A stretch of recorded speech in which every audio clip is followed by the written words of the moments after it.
donne le Front National vainqueur au premier tour dans la région. Qu'est-ce que vous en pensez, monsieur le ministre? Non, mais je ne suis pas venu pour commenter l'actualité, quelle qu'elle soit d'ailleurs, et même si elle a une résonance avec mon discours. C'est pour ça que je vous pose la question. J'ai bien compris. Je suis ici pour affirmer des valeurs. D'abord pour saluer l'extraordinaire travail de ceux qui ont permis ce mémorial aujourd'hui d'être inauguré. J'ai du mal avec vous là. Vous avez une nom sur le visage, excusez-nous. C'est pour vous arrêter de faire de nom sur le visage du Premier ministre. Voilà. On va attendre. C'est bon. On va attendre tranquillement. Que vous mettiez d'accord. C'est bon. Moi j'ai pas d'ombre sous le visage, j'ai le soleil. C'est mieux pour l'image. Avec les lunettes. Monsieur le Premier ministre, c'est un lieu chargé d'une histoire très lourde, très difficile. Oui, c'est un lieu chargé d'une histoire très lourde. Et je veux bien sûr saluer tous ceux qui ont permis ce mémorial. Et je pense en particulier à Christian Bourquin, ancien président du département et de la région. Il faut un lieu de mémoire, d'histoire, pour rappeler les mémoires et les histoires de tous ceux qui ont été internés dans ce camp. Républicains espagnols, juifs, harkis, tirailleurs guinéens, sans oublier personne. Même s'il y a évidemment des histoires qui ne sont pas les mêmes et qu'on ne peut pas comparer. Mais à Rivesaltes, chacun se retrouve. C'est un lieu de souffrance, d'exclusion et d'humiliation. Cela nous rappelle, c'est pour ça que c'est un mémorial, qu'il faut en permanence transmettre l'histoire, pourquoi on en est arrivé là, et donc des valeurs qui sont, je crois, profondément celles de la France, même si la France doit regarder, et Rivesaltes le permettra, avec beaucoup de lucidité, son passé.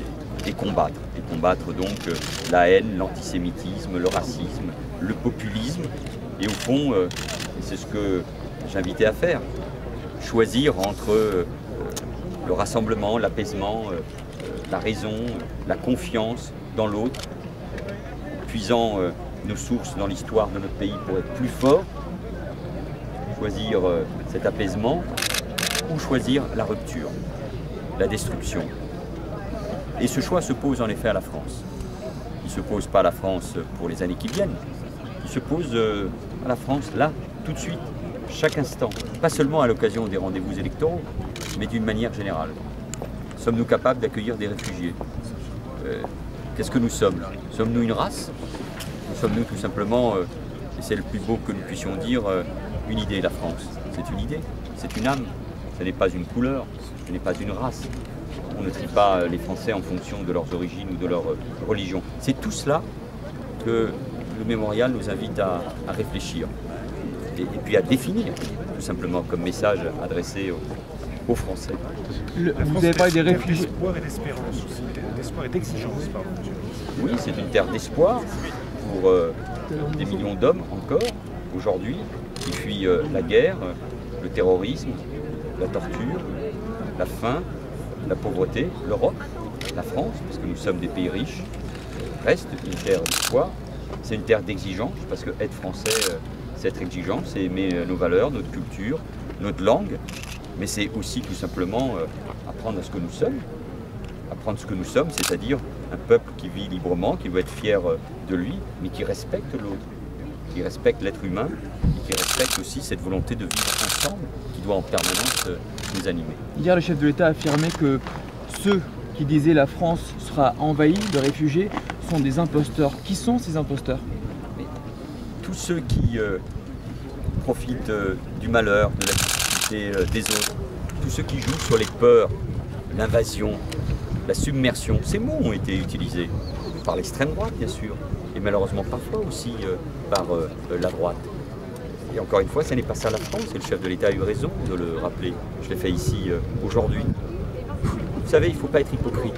C'est passé quelque chose en janvier dernier qui a profondément ébranlé le pays, qui nous a obligés en même temps à nous retrouver le 11 janvier, et puis à nous dire comment ces valeurs qui sont celles de la France, de la nation, de la République, comment ces valeurs peuvent davantage se concrétiser. Un travail difficile quand il s'agit de lutter contre le chômage de masse ou la ségrégation que vivent un certain nombre de nos concitoyens dans les quartiers. Mais c'est une exigence d'abord, qui nous est rappelée chaque fois par les Français. Et après ce qui s'est passé au mois de janvier, après à cette exigence de se rassembler autour de nos valeurs, on laisserait le discours de l'exclusion, de la haine de l'autre, de la haine de l'étranger, de l'immigré, prendre le dessus? Non. Et donc c'est un appel, oui, c'est un appel à la reconquête des esprits et des cœurs que j'ai fait encore aujourd'hui. Parce que c'est indispensable qu'on s'adresse aussi aux consciences, à travers et à partir des valeurs qui sont les nôtres. L'un de vos ministres va quitter peut-être le gouvernement à la fin de l'année. Est-ce que Jean-Yves Le Drian, en cas de victoire, sera encore ministre le 13 décembre au soir? Soyons tous exigeants. Hein. Merci beaucoup. Merci. Monsieur le ministre, le fils de Philippe Catalan.